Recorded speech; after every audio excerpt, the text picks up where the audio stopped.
Politico did an interview with a senior Clinton aide, and this is a quote I'm going to read you. Well, I'm going to abbreviate it because there's some not so nice words in it, but it says, "We kicked his ASS tonight. I hope this convinces Bernie to tone it down. If not, F him." If you're in the Bernie Sanders campaign, that's not exactly something that's making you feel conciliatory.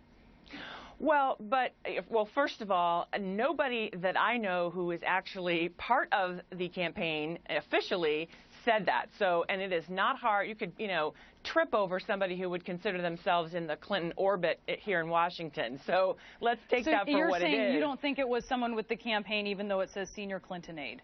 I don't believe, that's not my understanding. But more importantly, I mean, Brianna, we now have a situation where, on the record, very publicly, senior people within the Sanders campaign have made it very clear that their new strategy is that at the end of the day, if Hillary Clinton has both more pledged delegates, and right now she leads by over 200, and that even if she has more actual votes by now, at this point she's got about 2.5 million more votes, they're going to do something incredibly undemocratic and unprecedented, and that is try to flip superdelegates.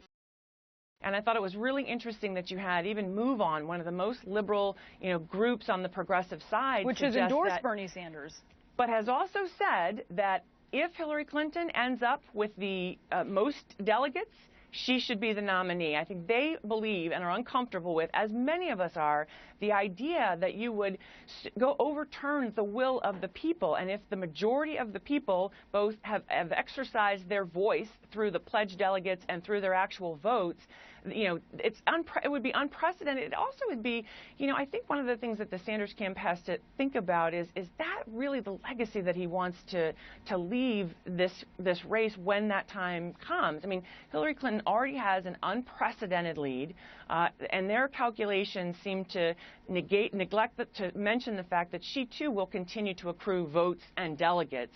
And so, the idea I think becomes, for Senator Sanders, do you really want to be someone who overturns the will of the people? Well, listen.